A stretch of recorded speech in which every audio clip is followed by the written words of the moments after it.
আমি বললাম, শ্বশুরমশাই, আমি আপনার ছেলের বউ। আপনি আমার সাথে এমনটি করতে পারেন না।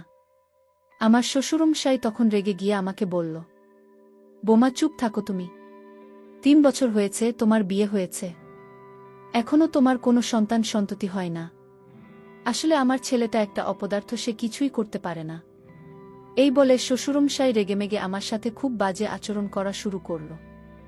আর বলতে লাগল, বোমা, আজকে আমি তোমাকে এমন কিছু করব যাতে তুমি 2 মাসের ভিতরে মা হতে পারো।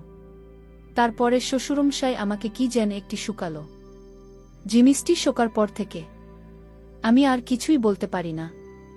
অজ্ঞান হয়ে মাটিতে পড়ে গেলাম। যখন আমার জ্ঞান ফিরল, তখন যা দেখতে পেলাম তা শুনলে বন্ধুরা তোমাদের মাথা গরম হয়ে যাবে। বন্ধুরা, গল্পটি অনেক অনেক ইন্টারেস্টিং। পুরো গল্পটি শোনার অনুরোধ করি। তবে গল্পটি শোনার পূর্বে তোমাদের নিকট আমার একটি ছোট্ট অনুরোধ, দয়া করে তোমরা আমার চ্যানেলটিকে সাবস্ক্রাইব করে আমাকে সাপোর্ট করবে। হ্যালো বন্ধুরা, আমি রাতুল জান্নাত রানী। আমার ডাকনাম রানী। আমার গ্রামের বাড়ি কুড়িগ্রাম। 20 গ্রামের নিম্নবিত্ত পরিবারের একটি মেয়ে আমি। বর্তমানে আমার বয়স 25। আমার যখন বয়স 16, তখন একটা মধ্যবর্তী পরিবারে আমার বিয়ে হয়। আমার স্বামীর সংসারে আমাকে সহ মাত্র 3 জন সদস্য। আমি, আমার স্বামী রাফি এবং আমার শ্বশুরমশাই। আমরা বাস করতাম কুড়িগ্রামে। আমার স্বামী ঢাকায় একটি কোম্পানিতে চাকরি করতাম। আর এদিকে আমার শাশুড়ি মারা গেছে গত 3 বছর হয়েছে। কিন্তু আমার শাশুড়ি মারা যাওয়ার পর আমার শ্বশুর আর কোনো বিয়ে শাদী করে নাই।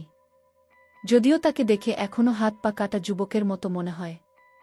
আমার শ্বশুর বাড়িতে থাকত, আর আমার স্বামীর চাকরির সুবাদে ঢাকায় থাকত। আমার স্বামী মূলত তো আমাকে বিয়ে করছেই জন্যই, কারণ আমার শ্বশুর বাড়িতে একা একা থাকত। খাবার দাবারের সমস্যা হতো। আমার শ্বশুরের দেখাশোনার জন্যই মূলত আমার স্বামী আমাকে বিয়ে করেছে। আমার স্বামী বিয়ের 1 সপ্তাহ পরে ঢাকায় চলে যায় চাকরিস্থলে। বাড়িতে শুধু আমি আর আমার শ্বশুর। আমার স্বামী ঢাকা যাওয়ার পর থেকেই আমার শ্বশুরমশাই আমার প্রতি যেন কেমন করে তাকিয়ে থাকে।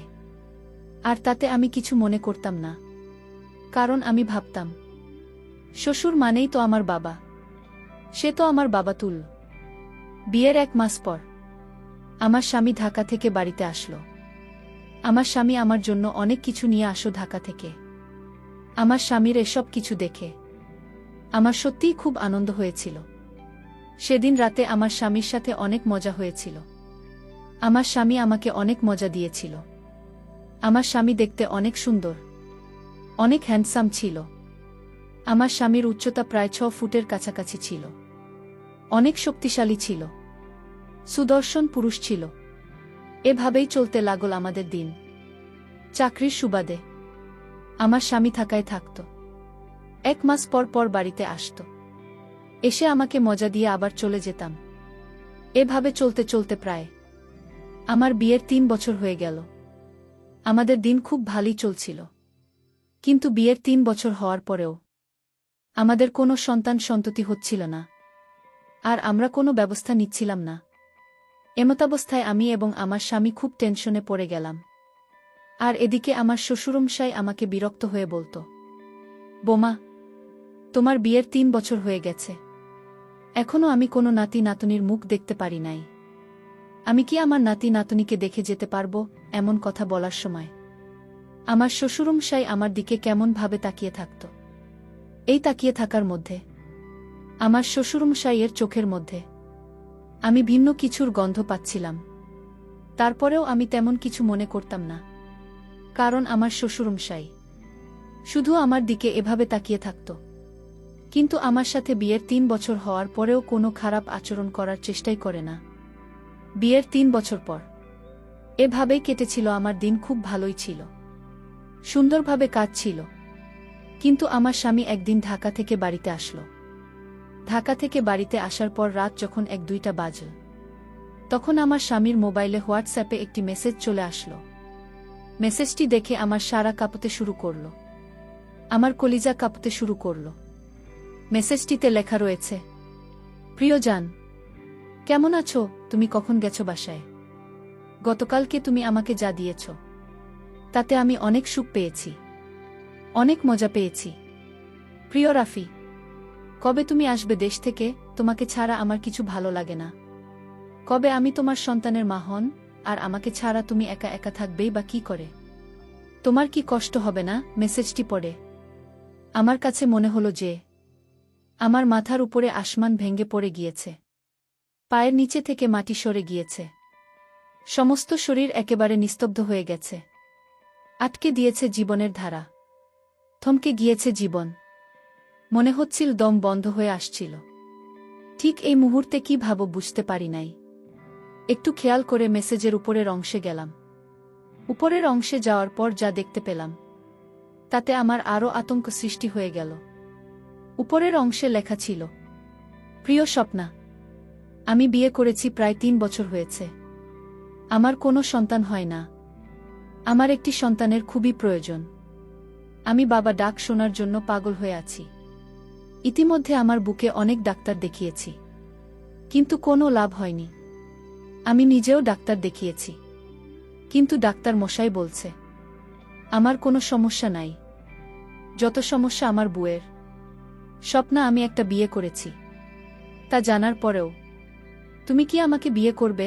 আমাকে কি তুমি একটা সন্তান উপহার দিতে পারবে? স্বপ্না বলেছিল, তুমি বিয়ে করেছ তাতে আমার কোনো সমস্যা নেই। আমি তোমাকে বিয়ে করতে রাজি। আমি তোমাকে তোমার এবং আমার বর্ষের মাধ্যমে আশা করি একটি সুসন্তান দিতে সক্ষম হবে।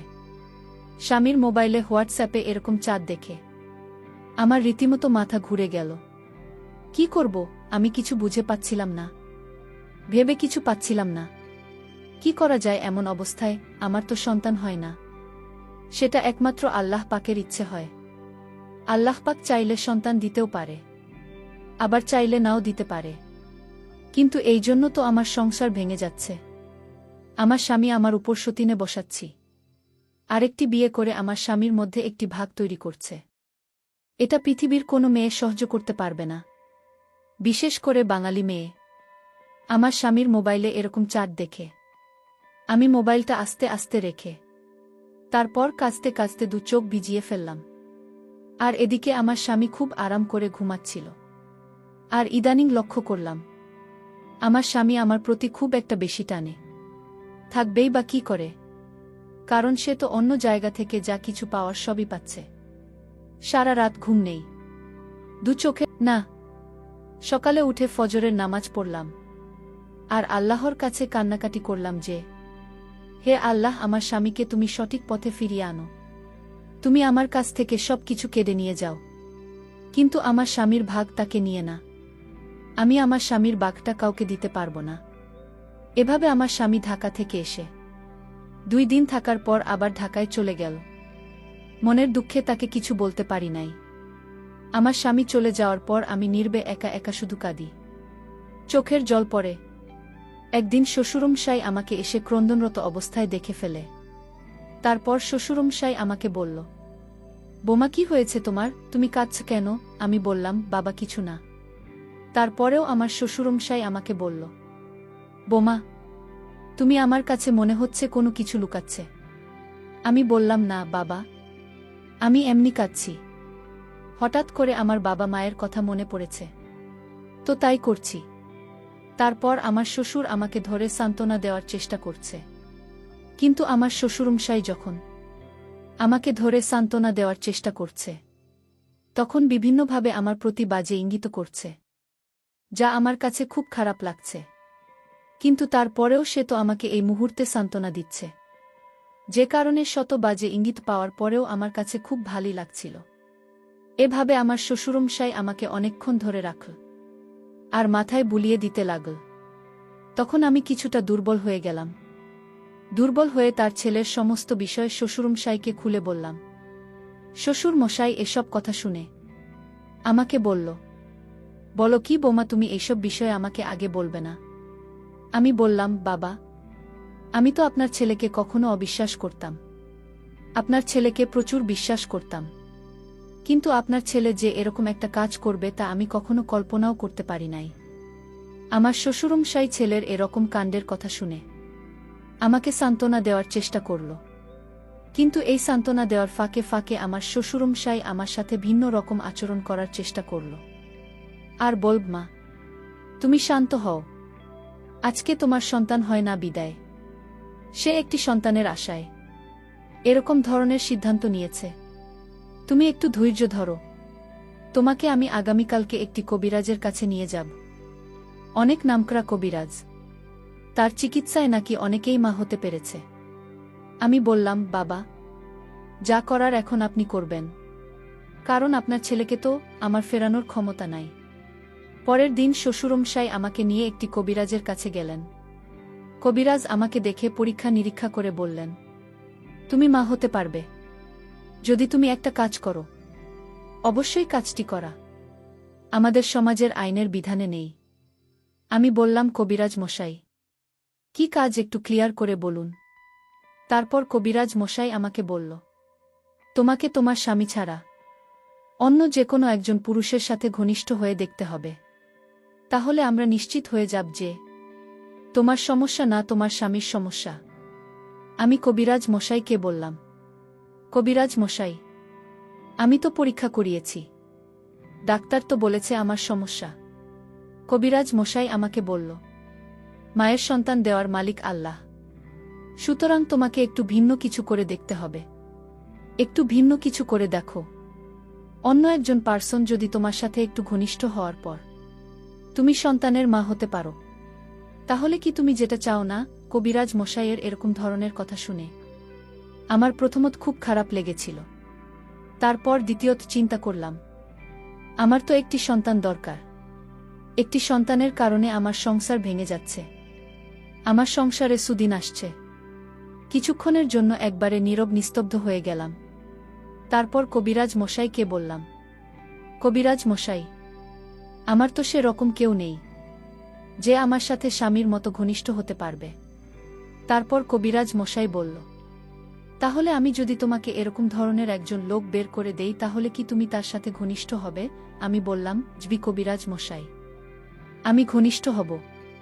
তারপর কবিরাজ মশাই আমাকে এমন একজন লোককে দেখিয়ে দিল, যা দেখে সত্যিকার অর্থে আমার মাথা ঘুরে গেল।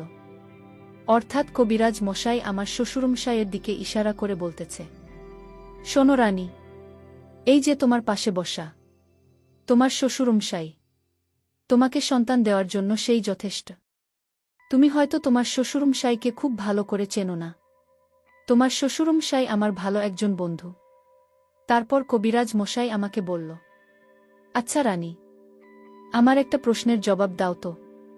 আমি বললাম, কি কবিরাজ মশাই? কবিরাজ মশাই আমাকে বলল, তোমার শাশুড়ি মারা গেছে কতদিন হয়েছে?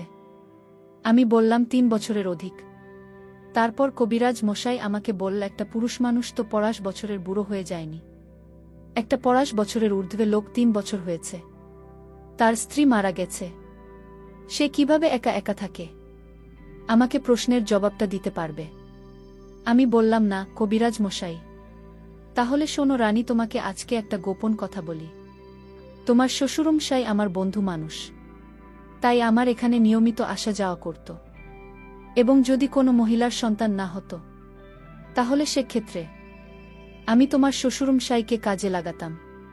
তুমি আর একটি বিষয় জানলে অবাক হবে যে এ পর্যন্ত 25টি মহিলাকে তোমার শ্বশুর দ্বারা সুফল পেয়েছে। তুমি তো তার ছেলের বউ, তোমাকে তো আর তোমার শ্বশুরমশাই সব কিছু বলতে পারে না।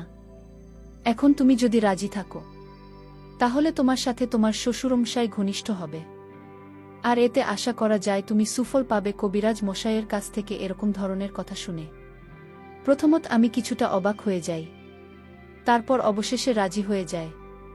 তারপর কবিরাজ মশাই আমাকে বলল, ঠিক আছে, তাহলে এবার তুমি বাড়ি চলে যাও, শ্বশুরমশাইকে খুশি করো, তাহলে দেখবে তোমার কাজ হয়ে যাবে।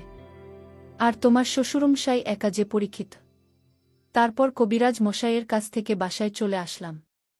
বাসায় চলে আসার পর আমার শ্বশুরমশাই আমার দিকে তাকিয়ে আমাকে ইঙ্গিত দিল, যেন আজকে আমি প্রস্তুত থাকি।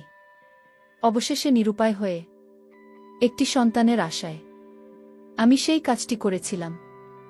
আমার শ্বশুরমশাইয়ের সাথে যে কাজটি সাধারণত স্বামী স্ত্রী করে থাকে। আর এদিকে আমার শ্বশুর আমাকে পেয়ে খুব খুশি। আর তার ছেলেকে এমনভাবে টাইট দিয়েছিল যাতে তার ছেলে দ্বিতীয়বার কোনো মেয়ের সাথে কথা বলার সাহস না পায়। আর যদি কথা বলে তাহলে পরিষ্কার জানিয়ে দিয়েছে যে তার সমস্ত সম্পত্তি থেকে বঞ্চিত করবে। সবকিছু আমার শ্বশুর আমাকে লিখে দিয়ে দেবে। এই সব কিছুর ভয় অবশেষে আমার স্বামী ওই মেয়ের সাথে সম্পর্ক বাদ দিয়ে দেয়। আমার শ্বশুরের সাথে সবকিছু করার পর 3 মাস পরে আমি বুঝতে পারলাম আমি সন্তান সম্ভাবনা। মনটা আমার আনন্দে নেচে উঠল। সন্তানের মা হওয়ার আনন্দে। সন্তানের মা হওয়া যে কত আনন্দ তা তোমরা যারা সন্তান হয়েছে মা হয়েছে তারাই বুঝবে। অবশেষে 10 মাস পর আমার কোল জুড়ে একটি পুত্র সন্তান এসেছে। সারা বাড়ি আলোকিত করে ফেলেছে। আমার পুত্র সন্তানের খবর পেয়ে আমার আত্মীয় স্বজন, স্বামী এবং শ্বশুর সহ সবাই খুশি। বন্ধুরা, এইভাবে আমি একটি দুটি নয় 5-5টি সন্তানের মা হয়েছিলাম। এখন আমি আমার স্বামী, সন্তান এবং শ্বশুরকে নিয়ে খুব ভালোই আছি, সুখে আছি। পরিশেষে বন্ধুরা, আমি তোমাদেরকে বলবো, সন্তানদের মালিক কেবলমাত্র আল্লাহ পাকের। কিন্তু এই সন্তানের জন্য যখন কোনো স্বামী স্ত্রীর প্রতি অন্যায় অবিচার করে তখন স্ত্রীর অবস্থা খুব খারাপ হয়ে যায়। বাধ্যতামূলক হয়ে সে ভিন্ন কিছু খোঁজার চেষ্টা করে সংসার টিকার জন্য। সে তখন বেপরোয়া হয়ে পড়ে। তখন সে ইজ্জত সম্মানের ভয় করে না। তার মনের ভিতরে একটা ভাবনা থাকে যে করেই হোক আমার সংসার টিকাতে হবে, আমার স্বামীকে আমার কাছে ফিরিয়ে আনতে হবে। সুতরাং আমাদের প্রত্যেকেরই উচিত একটা বিষয় ভাবা, যদি আমাদের সন্তান না হয় তাহলে আমাদের সর্বোচ্চ চেষ্টা করে যাওয়া। আর এই জন্য পরকীয়ার মতো অন্যায় অবিচার করা মোটেও উচিত নয়। বন্ধুরা, আজকে এই পর্যন্তই। আবারও আসব তোমাদের মধ্যে নতুন কোনো ভিডিও নিয়ে। ভিডিওটি যদি তোমাদের ভালো লাগে তাহলে একটি লাইক দাও। প্রতিদিন আমি তোমাদেরকে একটা করে নতুন গল্প উপহার দিব। তাই তোমাদেরকে অনুরোধ করে বলছি, তোমরা যদি এরকম ধরনের ইন্টারেস্টিং গল্প পেতে চাও তাহলে দয়া করে আমার চ্যানেলটি সাবস্ক্রাইব করো। পরিশেষে তোমাদের সকলের সুস্বাস্থ্য কামনা করি। ভিডিওটি দেখার জন্য তোমাদের সকলকে অসংখ্য ধন্যবাদ।